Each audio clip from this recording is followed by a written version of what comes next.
Bab 356, Api. Ketika Sang melihat lawannya memiliki Fire Affinity, dia tahu bahwa dia punya peluang. Jika mereka memutuskan untuk memanaskan lingkungannya, aku bisa melepaskan Fire Blast lebih banyak tanpa melukai tubuhku. Bersinar, lawan Sang muncul, dan dia menoleh. Itu adalah seorang pria muda dengan rambut pendek berwarna merah menyala. Dia mengenakan jubah merah sederhana, tapi entah kenapa, jubah itu tidak terasa sesederhana yang terlihat. Namun, ketika Sang melihat ke samping Sang penyihir, matanya menyipit. Fokusnya memiliki dua amplifier. Di samping mage terdapat sebuah fokus dengan dua lingkaran berputar mengelilinginya. Sang belum pernah melawan mage yang memiliki fokus dengan dua amplifier. Amplifier menentukan kecepatan casting fokus. Mantra tingkat tinggi membutuhkan nyanyian yang lebih kompleks. Tentu saja, seiring dengan semakin kuatnya para penyihir, penguasaan mana dan afinitas mereka memungkinkan mereka untuk melakukan cast lebih cepat juga. Namun, fokus hanyalah sebuah alat, dan tidak bisa digunakan lebih cepat seiring kemajuan mage. Agar fokus dapat digunakan lebih cepat, kita perlu menambahkan amplifier. Seorang penyihir sejati awal dengan fokus seperti itu pada dasarnya bisa melakukan cast dengan kecepatan 2 kali lipat. Meskipun dia memiliki Fire Affinity, aku masih tidak yakin apakah aku bisa menang. Fokusnya membuatku sedikit terkejut. Pelawak itu perlahan mengangkat palunya dan membunyikan bel. Ding, Sang segera meledak ke depan dengan Fire Blast. Sang penyihir perlahan membuka matanya dan memperhatikan Sang. Alisnya berkerut, tapi dia segera mulai melakukan casting. Saat Sang mendekat, dia menyadari sesuatu. Dia tidak menggunakan mana shield. Pikirnya dengan alis berkerut. Biasanya, aku akan menganggap lawanku bodoh jika mereka melakukan itu, tapi dewa menilai penyihir ini sangat kuat di alamnya. Sang dengan cepat mendekati Sang penyihir, tetapi ketika Sang hanya berjarak 50 meter darinya, fokus penyihir tiba-tiba mulai menyala dengan hebat. Fokus fusi, pikir Sang. Penggabungan fokus berarti penyihir dan fokusnya mengeluarkan mantra yang sama. Dengan kemampuan itu, mereka dapat mengeluarkan mantra yang sangat kuat dalam waktu yang sangat singkat. Sang tahu bahwa mantra yang telah disiapkan penyihir pasti sangat kuat. Sang penyihir mengulurkan tangannya ke arah fokusnya dan menyentuhnya. Setelah itu, api dari fokus tiba-tiba padam. Kemudian, Sang penyihir melihat ke arah Sang. Pada saat itu, Sang merasa waktu membeku. Untuk sesaat yang terasa seperti selamanya, Sang penyihir hanya melihat ke arah Sang. Namun, pada saat itu juga, Sang merasa seperti dia akan mati. Nalurinya berteriak padanya untuk melarikan diri. Dan kemudian, Sang melihat bibir pemuda itu bergerak dengan kata yang familiar. Rambut Sang berdiri, melepaskan ledakan api yang kuat ke depannya untuk menghentikan dirinya, dan mengangkat pedangnya untuk memblokir. Isya, ini adalah kata yang diucapkan Sang penyihir. Dan begitu dia menyelesaikan kata-katanya, dia menghilang. BOOM. Sesuatu yang sangat kuat menghantam pedang Sang, dan kekuatan itu melemparkannya sejauh 100 meter, mematahkan lengannya. CRK. Pada saat yang sama, beberapa retakan kecil muncul di tubuh SWOT, dan Sang bisa merasakan sakitnya. Sayangnya, itu bukanlah segalanya. Apapun yang menimpa Sang telah meledak dengan api yang dahsyat, dan pedang tidak cukup lebar untuk memblokir Sang. Sisi tubuh Sang telah berubah menjadi abu. Organ-organnya aman, tetapi lengan dan bahunya menjadi tidak berguna. Sang tidak punya pilihan selain segera menyembuhkan tubuhnya dengan energi kehidupannya. Dan dengan itu, semua energi kehidupan ekstra yang disimpan Sang telah hilang. Tapi hal terbesar yang dikhawatirkan Sang adalah retakan pedang. Sang bisa dibangkitkan dalam persidangan, tapi dia tidak tahu apakah SWOT bisa. Jika rusak, Sang mungkin akan kehilangan teman seumur hidupnya. Sang berhasil mendapatkan kembali kendali atas tubuhnya dengan menggunakan Fire Blast dan melihat ke arah mage. Sang penyihir berdiri di tempat Sang baru saja berada. Namun, seluruh tubuhnya terbungkus api yang dahsyat. Tanah di sekelilingnya selama lebih dari 10 meter telah berubah menjadi kawah yang menghitam saat mage berdiri di tengah. Bang! Sang melepaskan Ice Blast lainnya dan menembak ke arah sosok berapi-api itu. Tidak ada kemunduran dalam uji coba ini. Api ganas di sekitar penyihir tampaknya membesar saat Sang mendekat, dan ketika Sang mendekati penyihir, dia menyadari bahwa sosok berapi-api itu telah tumbuh hingga berukuran 10 meter. Perasaan firasat lain memasuki Sang, dan dia merasa mendekati Sang penyihir adalah ide yang buruk. Tapi apa yang harus dia lakukan? Dia harus mendekat untuk membunuh mage. Sang mengertakkan gigi dan terus berlari ke arah sosok raksasa itu. Di saat yang sama, lengan kirinya layu saat dia mengisi pedang dengan mana kegelapan. Sosok itu perlahan menyilangkan tangannya. Sepertinya ia sedang mempersiapkan diri untuk menjauhkan seluruh dunia dari dirinya sendiri. Saat ini, naluri Sang berteriak begitu keras hingga dia berhenti. Bang! Sang melepaskan Fire Blast untuk melarikan diri lagi. Mengabaikan nalurinya adalah ide yang buruk. Aku seharusnya tidak mengabaikan naluriku. Untuk kedua kalinya, suatu momen terasa membentang hingga kekekalan. Dan kemudian, sosok berapi-api itu dengan eksplosif mengulurkan tangannya. BOOM. Sang menjatuhkan dirinya ke tanah dan mengaktifkan domain entropi miliknya. Dia melihat gelombang api yang sangat panas menghanguskan segala sesuatu di sekitarnya. Bahkan bumi di sekitar Sang telah lenyap. Setelah waktu yang terasa seperti selamanya, gelombang api itu akhirnya berakhir. Namun, Sang terkejut melihat lebih dari 90% cadangan mana miliknya hilang. Domain entropi Sang belum pernah mengonsumsi mana sebanyak itu untuk memblokir satu serangan sebelumnya. Sang segera berdiri ketika dia melihat api telah padam, tetapi ketika dia melihat sekelilingnya, rasa dingin menggigil di punggungnya. Kawah yang diciptakan mage lebarnya hampir 50 meter. Tidak heran domain entropinya menghabiskan begitu banyak mana. Dan kemudian, Sang melihat sang penyihir, dan matanya membelalak. Jubah merah sang penyihir terbakar. Namun, sang mage sepertinya tidak peduli. Sebaliknya, ekspresi awalnya yang netral telah berubah menjadi seringai. Kamu masih hidup, dia berteriak dari kejauhan. Bagus. Kemudian, sang penyihir membuka tangannya dan mengarahkan telapak tangannya ke atas di sampingnya. Bang! Api menghilang dari jubahnya dan muncul di tangannya sebagai dua nyala api, menyala dengan hebat seperti nyala api obor las raksasa. Seringainya berubah menjadi seringai gila. Akhirnya, pertarungan yang bagus. Bab 357, Penyihir Berbeda. Sang hanya menyipitkan mata kanannya dan menembak ke arah mage. Dia bukanlah seseorang yang ingin berbicara saat bertengkar. Semakin sedikit yang dia ketahui tentang lawan-lawannya, semakin mudah dia membunuh mereka.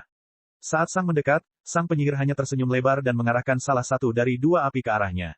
Bang! Sang menembak ke samping dengan Fire Blast. BOOOM. Seberkas api yang membakar melesat melewati Sang dan meledak di tempat dia baru saja berada. Ledakan dahsyat tersebut membakar kulitnya di beberapa tempat, namun dengan Fire Blast lainnya, Sang berhasil melindungi dirinya dari kemungkinan terburuk. Pada saat yang sama, Sang memperhatikan jubah penyihir perlahan mulai terbakar lagi. Kepadatan mana api di sekitarnya menyusut dengan cepat. Sepertinya jubahnya bisa menyerap mana api dari sekitarnya. Yah, dia bukan satu-satunya yang bisa melakukan itu. Di tangan Sang, pedang juga terbakar hebat. Ketika Sang menggunakan domain entropi untuk mengubah ledakan menjadi mana api, pedang telah menyerap mana api sebanyak mungkin. Seringai sang mage hanya melebar ketika dia melihat Sang menghindari serangannya. Semakin kuat lawannya, semakin baik pertarungannya. Sang dengan cepat mencapai mage dan menyiapkan tebasan, tetapi mage hanya mengarahkan api lainnya ke arah tanah. Boom! Tanah di bawah mage meledak, dan Sang harus melindungi dirinya dari panas dengan Fire Blast lainnya. Sang penyihir melesat ke langit, fokusnya mengikutinya. Bang! Sang dengan cepat menembak ke arah mage dan juga terbang ke langit. Sesaat kemudian, fokus mage mulai menyala kembali. Mantra ini disebut Spark Shower, kata sang mage sambil tersenyum. Sang tidak tahu mantranya, tapi dia bisa membayangkan apa fungsinya. Benar saja, setelah mengarahkan tangannya ke arah Sang, beberapa butir api ditembakkan ke arahnya. Rasanya seperti seseorang sedang menembaki Sang dengan senapan.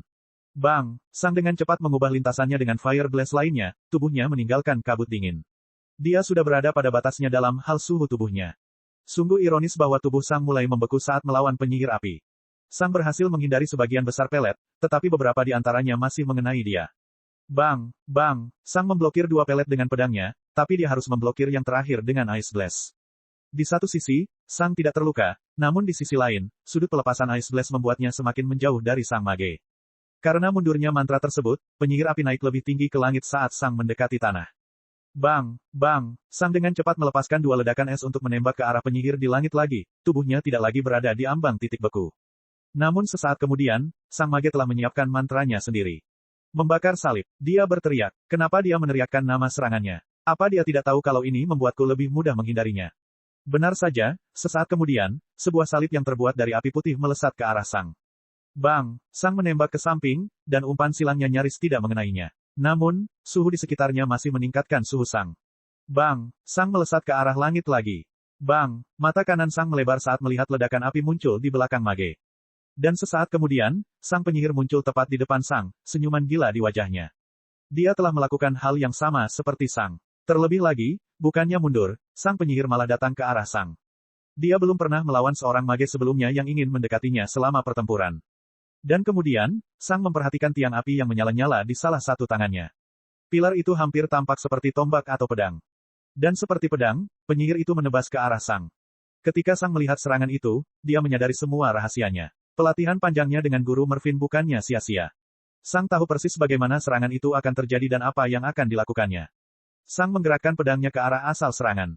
Dan kemudian, api menghantam pedang. CRRRR. Nyala api yang dahsyat menghantam pedang seperti seberkas air terkonsentrasi yang menghantam baja.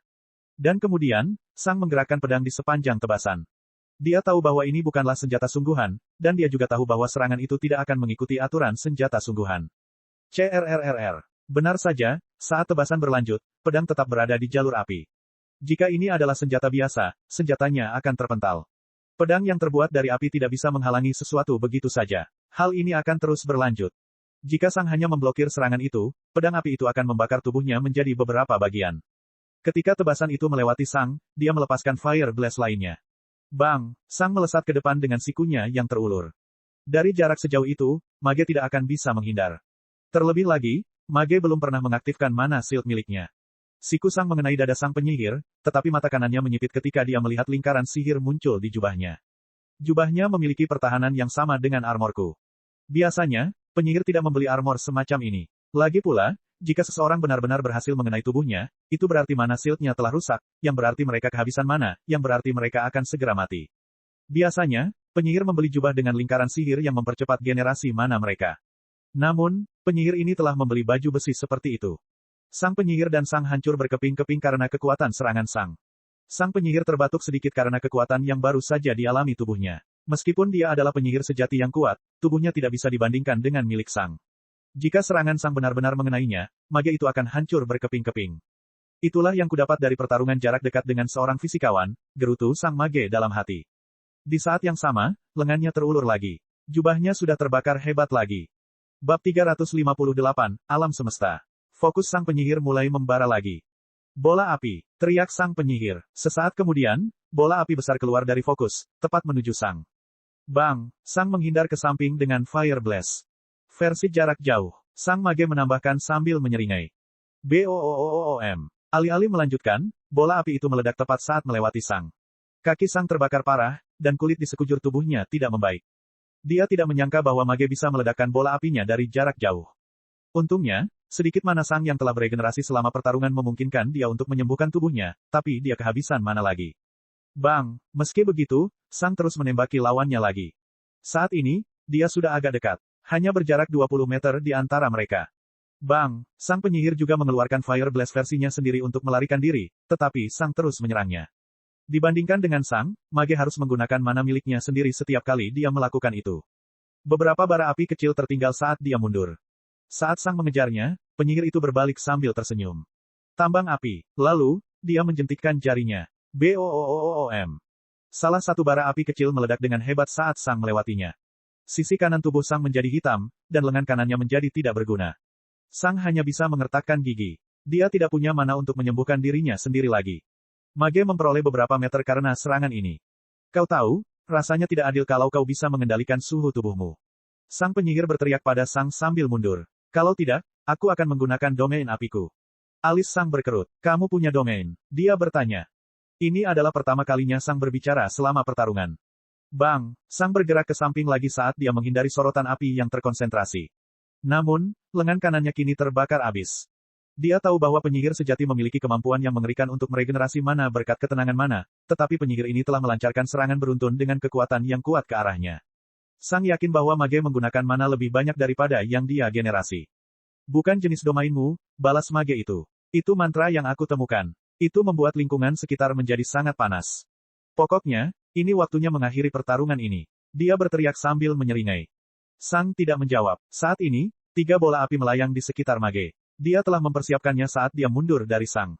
Dan kemudian, ketiga bola api itu menembak ke arah Sang. Bang! Sang melesat ke atas, hanya menyisakan 1 bola api yang menembak langsung ke arahnya. Kemudian, Sang mengayunkan pedangnya, dan gelombang api meninggalkannya. Boom! Bola api di depan Sang meledak saat serangan jarak jauh Sang menghantamnya. Bang! Sang melepaskan Fire Blast lainnya dan menyerang tepat ke arah ledakan. Sepertinya dia ingin mati. BOOOM. BOOOM. 2 bola api lainnya meledak secara diagonal di belakangnya, membakar tubuhnya dengan parah dan meledakannya lebih cepat lagi ke dalam ledakan. Sang memasuki ledakan. Namun sesaat kemudian, sesosok tubuh berlumuran darah keluar dari ledakan. Sang telah mengaktifkan domain entropinya lagi, dan dia telah mengorbankan kulitnya untuk bertahan dari ledakan tersebut. Sang sekarang sangat dekat dengan Mage. Ekspresinya. Sang penyihir hanya memandang Sang dengan jijik. Katanya. Bang! Dan kemudian, tombak api keluar dari jubahnya, tepat menuju Sang. Mata kanan Sang menyipit, dan dia menembakkan gelombang api lagi ke tombaknya. Pedang baru saja menyerap banyak mana api. BOOOM. Kedua serangan itu saling menyerang dan meledak. Di balik ledakan tersebut, Mage hanya menyeringai dan mengangkat tangannya lagi. Ada bola api lain di dalamnya. Tapi kemudian, matanya melebar. Bang! Sinar hitam keluar dari ledakan dan mengenai dada Mage. Lingkaran ajaib di dadanya aktif lagi, tapi kali ini putus. Jubahnya tidak lagi melindunginya mulai sekarang. Sinar hitam itu adalah pedang. Sang telah melemparkannya ke arah mage. Biasanya, Sang tidak akan melemparkan senjatanya ke arah mage. Lagi pula, mana shield mereka hanya akan memblokirnya dengan menggunakan mana dalam jumlah yang dapat diabaikan. Tapi mage ini tidak memiliki mana shield. Kekuatan lemparan ini bahkan lebih kuat daripada saat Sang memukul dada mage dengan sikunya. Penyihir itu terlempar ke belakang dan terbang menuju tanah, tidak mampu mengendalikan lintasannya. Bang! Tubuhnya menyentuh tanah. Retakan, beberapa tulangnya patah, dan darah keluar dari tubuhnya saat dia berguling-guling di tanah. Akhirnya, tubuhnya berhenti, dan dia bisa melihat Sang mendekat. Sosok yang terbakar parah dan tanpa kulit itu tampak menakutkan sekaligus menjijikkan di matanya. Pedang kembali ke Sang, dan dia akan segera mencapai mage. Hei, apakah Soma Universe X7 sudah keluar? Sang penyihir tiba-tiba bertanya. Dunia Sang terhenti. Apa yang baru saja dia katakan? Apakah dia mendengarnya dengan benar? Tapi bagaimana caranya? Ponsel pintar. Dia tahu tentang ponsel pintar. Sang berpikir dengan kaget. Ya, Soma Universe adalah sebuah smartphone. Sang menghentikan serangannya karena keterkejutannya. Dan kemudian, Sang penyihir hanya menyeringai. Bola api yang dia persiapkan sebelumnya telah hilang. Sesaat kemudian, dadanya menjadi merah dan kemudian hitam. Kamu tidak mendapatkan poinku. Persetan, dia berteriak sambil tertawa. Naluri Sang berteriak padanya. Namun, tidak ada tempat untuk pergi. Kemudian, BOOOOOM. Tubuh mage meledak dengan ledakan dahsyat, dan Sang berada di tengah-tengahnya. Sang mengaktifkan domain entropinya dengan mengorbankan tulangnya. Ledakan ini tampaknya memakan waktu lama, dan tubuh Sang perlahan-lahan roboh. Ketika Sang kehabisan tulang, dia harus mengorbankan dagingnya. Dan akhirnya, ledakan itu berlalu. Sorakan kembali terdengar. Namun, Sang terluka parah, dan dia meninggal semenit kemudian. Dia mendapat poin, tapi dia tidak mendapatkan poin untuk 2 level berikutnya. Sidang telah selesai. Bab 359, Penyihir Aneh. Sang perlahan membuka mata kanannya. Dia telah meninggal dalam persidangan, tapi benar saja, mata kirinya belum pulih. Dia melihat ke sampingnya dan melihat pedang tergeletak tepat di sampingnya. Seperti biasa, ia ingin tetap berada di sisi Sang. Alih-alih berdiri, Sang hanya terus berbaring di tanah, memandangi langit polos dunia batinnya. Seluruh pertarungan terlintas di kepalanya. Jika aku punya satu set baju besi yang berfungsi, aku pasti menang, pikirnya sambil mengingat jubah penyihir api. Jubah itu telah memblokir 2 serangan fatal. Kemewahan yang tidak dimiliki Sang. Daripada menggunakan domain entropi saya secara berlebihan, saya bisa menggunakan armor saya untuk melakukan serangan fatal. Dengan itu, saya akan mampu selamat dari ledakan terakhir dan melanjutkan. Lawan berikutnya tidak akan menjadi masalah, bahkan dalam kondisiku yang terluka. Itu akan memberi saya kesempatan untuk beregenerasi.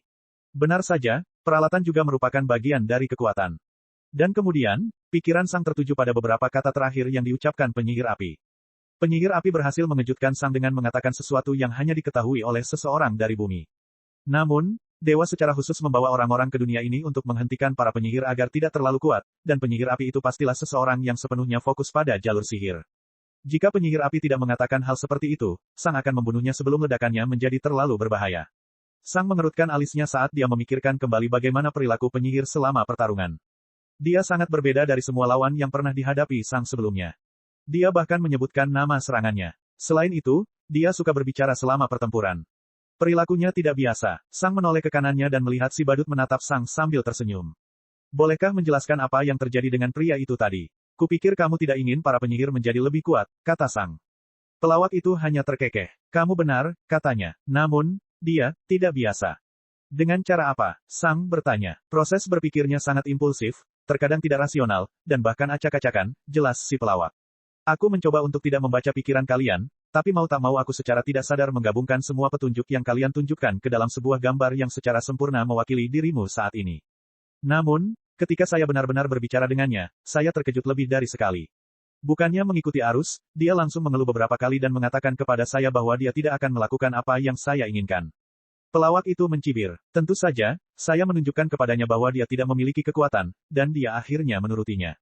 Pelawak itu tertawa lagi ketika dia mengingat interaksinya dengan sang penyihir. Setelah dia sampai di duniaku, dia langsung mencari cara untuk menyingkirkan tubuh prajuritnya. Seringai si badut melebar, dan yang mengejutkan, dia berhasil menarik perhatian seorang penyihir agung yang juga tertarik dengan ide itu. Bersama-sama, mereka berhasil menemukan jalan, dan dia berhasil menyingkirkan tubuh prajuritnya. Sang cukup terkejut saat mendengarnya. Orang ini berhasil mendapatkan tubuh prajuritnya. Jangan terlalu berharap, kata si badut sambil mencibir. Aku belajar dari kesalahanku. Kamu membutuhkan, setidaknya, Raja Penyihir jika kamu ingin menyingkirkan tubuh prajuritmu. Raja Penyihir, Sang bertanya, seperti Raja Sky Thunder. Pelawak itu hanya menyeringai. Mereka adalah raja, tapi mereka bukan raja penyihir. Raja? Ya, Sang berpikir sambil mengingat sesuatu. Jadi, seperti Raja Es. Dia bertanya, seperti Raja Es, jawab si badut. Sang hanya mengangguk, dan kamu membiarkan dia melakukan apa yang dia inginkan. Pelawak itu mendengus. Tentu saja, aku tidak terlalu baik saat berbicara dengannya lagi, tapi tahukah kamu, dia berhasil meyakinkanku untuk membiarkan dia hidup sebagai seorang mage. Dia tahu aku menginginkan hiburan, dan dia menawarkan sesuatu yang sangat menarik kepadaku. Dia berpendapat bahwa ada banyak jalur di masa lalu, dan itu memang benar. Jadi, harus ada juga jalur yang lebih dekat dengan sihir, menarik untuk ditonton, dan juga berbeda. Daripada mengikuti jalur pejuang, dia ingin menciptakan jalur sihir yang lebih menarik. Daripada meningkatkan keragaman di seluruh dunia, dia ingin membuat para penyihir lebih beragam. Pelawak itu bersandar pada palunya. Dia benar-benar ada benarnya, tahu. Kedengarannya menarik. Pada saat itu, seringai si badut melebar. Tapi untuk menepati janjinya, aku membuatnya tidak mungkin menggunakan mana shield. Alis Sang berkerut. Itu sangat menjelaskan. Mana shield adalah alasan mengapa dunia ini sangat membosankan. Para mage tidak perlu banyak bergerak saat melawan mage lain. Mereka hanya berdiri di sana dan membombardir lawannya sementara lawannya melakukan hal yang sama. Saat generasi mana menjadi semakin kuat, pertarungan menjadi semakin lama. Tapi tanpa mana shield, mereka terpaksa menjadi lebih kreatif. Jadi, untuk memfasilitasi kreativitas ini, saya membuatnya tidak mungkin menggunakan mana shield. Dan dia membuat beberapa inovasi menarik. Kebutuhan adalah ibu dari penemuan, Anda tahu. Mengapa mengubah sesuatu yang berhasil? Tapi jika tidak berhasil, Anda harus mengubahnya. Sang mengerti dari mana datangnya Tuhan. Penyihir api itu bertarung dengan sangat berbeda dari semua penyihir lainnya. Yang paling menonjol adalah gerakannya. Alih-alih hanya menggunakan mana step dan berdiri di tempat, dia menyerang ke arah Sang dan bahkan terbang di langit. Selain itu, dia juga menggunakan tipu daya, seperti tambang api atau ledakan jarak jauh. Pada saat itu, Sang menyadari hal lain. Saya tidak memiliki kesempatan untuk menggunakan entropi pedang atau langkah mana. Tidak ada peluang bagus. Tapi kemudian, Sang juga ingat bahwa penyihir api pernah mengatakan bahwa dia ingin melepaskan domain apinya tetapi tidak bisa. Sepertinya mereka berdua bertarung melawan lawan yang melumpuhkan salah satu senjata mereka. Kontrol Sang atas suhu membuat domain api tidak dapat digunakan, tetapi kemampuan penyihir untuk bertarung di langit dan kurangnya mana shield membuat mana step dan entropi pedang Sang tidak berguna. Itu adalah pertarungan yang aneh. Aku mendapat poin untuk pertarungan itu, kan? Sang bertanya. Benar, kata si badut sambil nyengir. Totalnya 30 poin. Itu rekor baru, loh. Saya punya dua pilihan untuk hadiah Anda. Ingin mendengarnya? Bab 360, Peta Bintang. Sang hanya mengangguk. Pelawak itu meletakkan palunya dan mengangkat kedua tangannya. Bersinar, dua buku muncul di tangannya. Pertama, dia melihat tangan kirinya. Sesuatu yang secara signifikan meningkatkan kekuatan dasar sekitar 90% prajurit, katanya. Lalu, dia melihat ke tangan kanannya. Sesuatu yang membuat pembuatan pat Anda sendiri jauh lebih mudah dan cepat, katanya. Sang ragu-ragu sebentar. Apakah saya termasuk di antara 90% itu? Dia bertanya. Tidak, tapi gurumu Mervin, kata si badut sambil nyengir. Sang menarik napas dalam-dalam. Dia merasa berhutang budi pada guru Mervin. Bagaimanapun, dia baru saja menghabiskan 5 tahun pelatihan dengan Sang. Sang sangat ingin membantu guru Mervin. Namun, pelajaran yang dipelajari Sang muncul lagi di benaknya, dan dia teringat mengapa dia menangis setelah guru Mervin pergi. Masa depannya, saat ini, Sang memiliki kesempatan untuk membalas budi guru Mervin, namun dia juga memiliki kesempatan untuk membantu dirinya sendiri. Pilihan ini sungguh kejam. Saya sudah berhutang budi pada guru Mervin. Apakah saya harus membuang kesempatan ini? Sang benar-benar tidak merasa senang dengan pemikiran itu. Butuh waktu lebih dari 2 menit bagi Sang untuk menentukan pilihannya. Saya memilih opsi jalan sejati. Pelawak itu hanya menyeringai dan menyerahkan buku itu kepada Sang. Jangan lupa untuk membawa ilmu ini kepada dunia. Kalian di sini untuk membantu semua pejuang, bukan hanya diri kalian sendiri, kata pelawak itu. Dan kemudian, dia menghilang. Dan Sang sendirian lagi. Denting, jari Sang menyentuh pedang. Yah, tidak sepenuhnya sendirian. Sang berdiri dan membuka buku yang ditinggalkan dewa. Tidak butuh waktu lama baginya untuk menyelesaikan keseluruhan bukunya. Sama seperti serangan jarak jauh, konsep di dalam buku ini tidak terlalu rumit tetapi jauh di luar norma dan sangat tidak biasa. Sang bahkan tidak akan pernah memikirkan metode seperti itu untuk memanfaatkan pikiran dan mananya. Setelah Sang menyelesaikan bukunya, dia telah mempelajari konsepnya sepenuhnya. Biasanya butuh waktu berbulan-bulan untuk menerapkan ilmunya, namun buku-buku ini langsung menanamkan ilmunya di kepalanya. Sang duduk dan menutup matanya. Kemudian, dia memindahkan mananya dan mulai melantunkan mantra pada dirinya sendiri sambil mengumpulkan konsep dan ingatan yang berbeda. Seperti yang telah dia lakukan ribuan kali sebelumnya, Sang tiba-tiba melihat sebuah gambaran di benaknya. Ada 2 bintang di langit malam. Yang satu di bawah, dan yang lainnya di atas. Di antara kedua bintang itu terdapat benda-benda berwarna putih dengan bentuk berbeda yang tampak seperti pecahan kaca. Beberapa di antaranya berbentuk bulat dan tebal. Yang lainnya kurus dan panjang. Di satu sisi, itu tampak seperti garis putih panjang yang hancur berkeping-keping. Namun, meskipun seseorang menggunakan semua pecahannya, garis putihnya akan terlihat sangat bengkok dan tidak menyenangkan. Garisnya akan lebih tebal di beberapa tempat dan melengkung di tempat lain. Tapi mereka akan menciptakan jalan. Sang sudah tahu apa yang dilambangkan semua ini. Setiap pecahan adalah sesuatu yang saya kendalikan sepenuhnya. Ini mewakili pengetahuan saya, keterampilan saya, dan penguasaan saya atas subjek ini. Seseorang yang melihat gambar ini untuk pertama kalinya tidak akan tahu beling apa yang mewakili apa, tapi buku itu telah membuat Sang menjadi ahli dalam teknik ini. Sang melihat pecahan terbesar. Itu adalah persegi raksasa, lebarnya hampir 30% dari jarak antara dua bintang. Itulah segalanya yang Guru Mervin ajarkan padaku selama 5 tahun terakhir. Saya pikir ini mewakili jalan yang coba dibangun oleh Guru Mervin. Sang membayangkan kotak itu memanjang ke arah bintang lainnya. Itu akan menjadi jalan yang kuat, dan lebar. Kemudian, Sang melihat pecahan yang lebih kecil dan fokus pada pecahan yang berhubungan dengan dekan. Dalam kumpulan pecahan ini, Sang tidak menyadari bahwa hal-hal yang telah dia pelajari dari dekan juga cocok dengan suatu jalur. Itu adalah gelombang sinus. Dimulai dari bintang bawah, melengkung ke kiri, melengkung ke kanan, melewati tengah, bergerak lebih jauh ke kanan, melengkung ke kiri, dan berakhir di bintang atas. Itu adalah jalan yang seragam. Jalurnya akan lebih panjang daripada jalur Guru Mervin, tapi lebarnya tidak akan terlalu lebar. Dari segi luas, jalur Guru Mervin mungkin 3 kali lipat jalur dekan. Sang membayangkan beberapa pola lainnya. Jalan yang berputar. Jalan yang berliku-liku. Tombak yang menyempit. Ada banyak sekali tampilan satu garis. Kemudian, Sang melihat kembali pecahan yang bisa dilihatnya. Dia bisa menciptakan jalan bersama mereka, tapi jalan itu tidak selaras, mengerikan, dan tidak stabil. Ini akan seperti seseorang sedang menyatukan benda-benda yang tidak seharusnya menjadi satu. Sang melihat ke alun-alun yang mewakili ajaran Guru Mervin. Jika semua pecahannya dilempar bersama-sama, pecahan ini saja akan menghabiskan setengah dari area gabungan. Pelajaran dari Guru Mervin sangat berharga bagi Sang. Hal-hal yang Guru Mervin ajarkan kepadanya tidak meningkatkan kekuatan Sang sebanyak itu saat melawan penyihir, namun Guru Mervin juga tidak bisa mengajarkan hal-hal tersebut kepada Sang. Dia hanya bisa memberi Sang sebagian besar pengetahuannya tentang pejuang. Bahkan setelah 5 tahun, saya hanya memahami 20% dari apa yang Guru Mervin ketahui. Selama 2 jam berikutnya, Sang terus memeriksa berbagai pecahan yang dimilikinya dan menganalisis bagian mana dari pengetahuannya yang diwakilinya. Beberapa orang mungkin berpikir bahwa ini agak mengecewakan untuk mendapatkan hadiah 30 poin. Namun, hal ini jauh dari kebenaran. Ini adalah representasi visual dari hal yang ingin dicapai oleh semua pejuang. Selama mereka memiliki bentuk yang sesuai dengan pecahannya yang tidak terkunci, mereka dapat menemukan apa yang hilang. Misalnya, Sang mengetahui bahwa penguasaan atas afinitasnya mewakili pecahan berbeda yang mengarah ke 5 arah berbeda. Beberapa dari mereka bahkan tidak mengarah ke bintang yang dituju Sang. Saat ini, penglihatan Sang pada dasarnya diperbesar pada tempat di antara 2 bintang ini, namun jika dia memperkecil, dia dapat melihat banyak bintang berbeda di sekeliling bintang yang lebih rendah. Bintang yang lebih rendah sebenarnya tidak berada di bawah tetapi berada di tengah-tengah peta bintang yang luas. Namun, hanya satu bintang yang tertarik pada Sang, itulah sebabnya dia hanya fokus pada hal itu.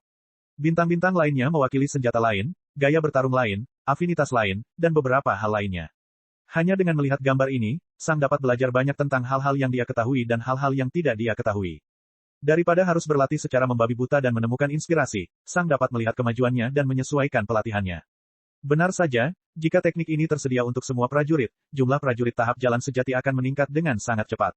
Setelah beberapa jam, Sang akhirnya menonaktifkan gambar tersebut, dan kesadarannya kembali.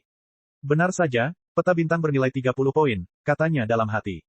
Sang menarik napas dalam-dalam dan berdiri. Kemudian, dia memegang pedang. Apakah kamu siap untuk kembali ke dunia nyata setelah 5 tahun? Dia bertanya. Tidak masalah di mana aku berada, jawab Sword. Selama aku berada di sisimu. Sang hanya tersenyum. Dan kemudian, dia menghilang dari dunia batinnya. Cek. Rakan-rakan kultivator sekalian, sebelum retret, sila terus berkultivasi untuk jurus subscribe, like, share dan komentar agar sekte novel Sadim terus berkembang pesat.